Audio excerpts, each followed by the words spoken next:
Hello everyone, Dion Films here, and today I have another video for you all. And today we're going to be doing something a bit different. We're going to be taking a look at several Jurassic Park bootleg figurines, mainly based on Jurassic Park 3 figurines, but we also have a Lego and Mattel bootleg figurine here as well. If you like this video by the end of it and want to see me kind of tackle and review some other bootleg figurines, please leave a comment and like down below. First, we're going to look at this Jurassic Park 3 React Attack bootleg. This is 100% based on the React Attack Tyrannosaurus Rex. If you can look closely, you can see obviously the sculpt is the same, including the battle damage, which is still there for some reason. The coloration kind of reminds me of the kind of red Rex. On camera it does look a little brown, but it's a dark red, a maroon-ish canyon red, with sort of this black-green splotted all over it. It does have painted hand and toe claws, weirdly, which I think is a strange addition. And the electronic mechanisms have been entirely removed.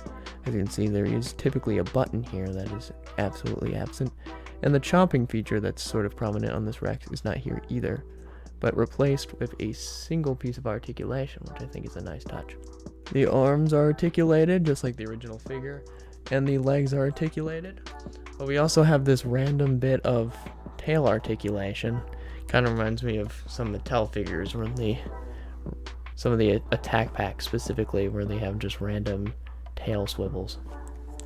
Here it is compared to the original sculpt. This is the Camo Extreme. As you can see, this one has a button that allows you to sort of chomp the jaws.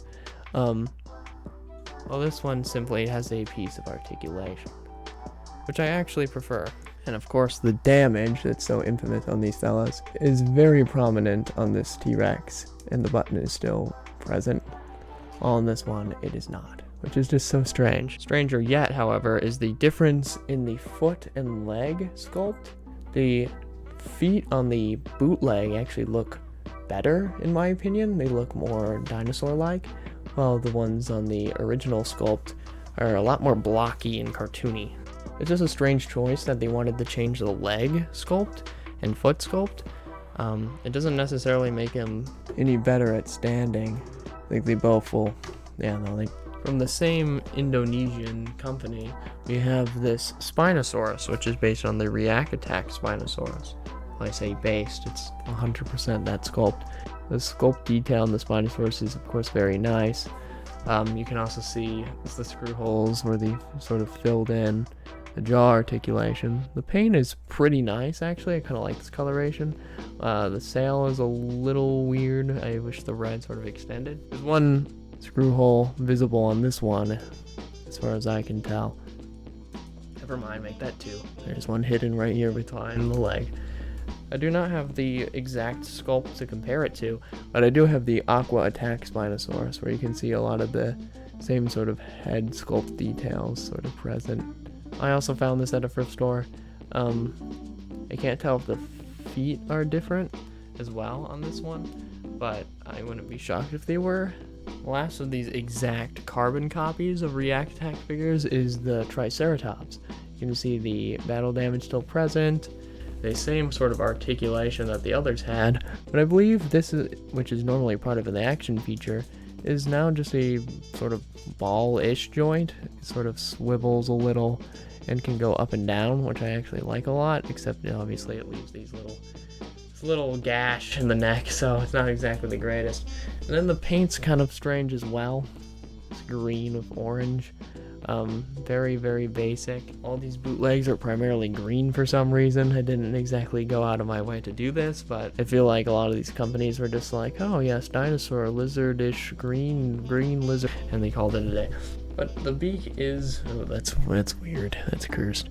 The beak's painted, the horns are painted, except the ones along the frill are not. Obviously this battle damage is not painted, but the toenails and hand claws are, which I think is very strange. But yeah, very nice hefty plastic on this one as opposed to the other two. which I think is just a strange. Now we have this little raptor here, which is not exactly a 100% bootleg, but definitely uses parts and pieces of the Jurassic Park 3 React Attack female raptor sculpt. Mainly you can see it in the head, which is 100% the same, and the arms are also very distinctly the same, which is very strange.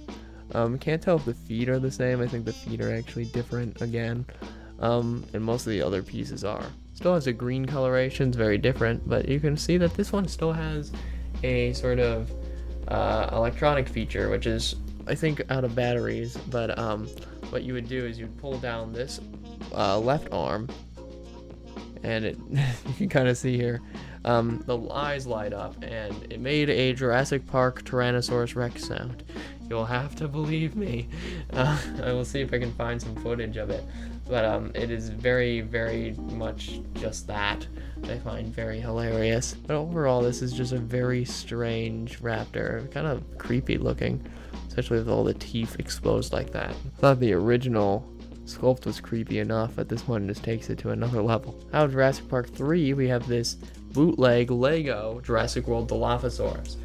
You can tell this is a bootleg because it has this very basic warning label and this very basic scan barcode. Another indicator is just the fact that all the pieces do not have the Lego logo on their pegs. Oh god. Here we go.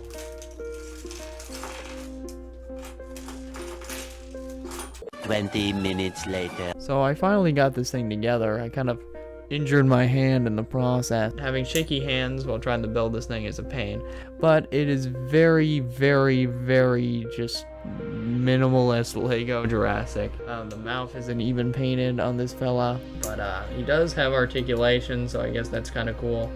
I kind of wanted to test if he could indeed stand on actual Lego pieces, so I got a Lego piece here.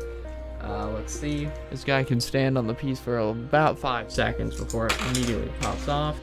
So I'm going to see if I can actually put a piece on him. Oh my god. I think that is a... Oh. There you go. I don't think it should be that easy to flick off. But yes, it is very glossy. Barely works as a Lego. And it's overall just not a good piece. Last but certainly not least, I have this guy, a Toys T-Rex. Now if you can't tell, this is 100% Mattel's Snap Squad Tyrannosaurus sculpt. You can see the resemblance to the sort of the sculpt style, that it is indeed a Snap Squad. Even has the little peg. Seems it has a little hole in the little mechanism, however, so maybe you can actually put like a little rope through it, and it also has like Lego Duplo pegs or something on the bottom of the feet, which is very strange. Not something a part of the original. Let's get this thing out of here. No, that was very easy. Okay. What does it say on the back here? Please recycle. I don't... Is this recyclable? I don't think this is recyclable plastic wrap. But I guess I'll throw it in my recycling. Oh my god. This is the worst feeling plastic I've ever had the experience of touching. It is so loose. Wait, the arms are weirdly stiff though. On normal Snap Squads, they are not. See if this thing can stand. Okay, he can stand. So that's good. Seems to be kind of based on the Bull Rex, weirdly. If they were actually going for that. All the 3 stripes that it has and the yellow eyes. Oh, it still works as a Snap Squad. It's just a Snap Squad. I thought the plastic on the original Snap Squads were already pretty minimalist, but it feels a lot better than this bootleg over here. It's also just a lot more glossy and shiny. You can see that there. Very strange. I guess I can say I have a Tyrannosaurus Snap Squad now. Like, the plastic here is pretty, like, dense. Like, I feel like if I drop this a few times, it wouldn't, like, immediately shatter into a million pieces. This one, just, like, no, this thing would, I feel like I can break this with my hands. This is really the bare minimum. And I don't know what these pegs on the feet are for. I don't think the feet normally look like that on the Snap Squads. May have some other sort of, building blocks that come from whatever company this is, but it's truly just a horrendous little fella. This next bootleg is very large. This one is, oh my god, I guess this is supposed to be the Indominus Rex. It has a lot of screw holes in it. Sorry, I had to throw some shade at the old Hasbro Jurassic World line, but I hope you guys enjoyed this video. I definitely want to make more videos in this series, kind of taking a look at other bootleg figurines. So if you want to see more like this, please leave a like and comment. If you know of any bootlegs that you can find on like Amazon, in Target, or any other stores, please let me know and I'll see if I can acquire them for a future episode. I definitely recommend these Jurassic Park 3 figures. I think they're pretty good for repaints, but I definitely wouldn't recommend the Lego Dilophosaurus or Snap Squad too much. I would just recommend getting the original figurines, especially since you can find them on eBay or on the aftermarket pretty commonly. But thank you all so much for watching, and I'll see you all in the next video. Goodbye.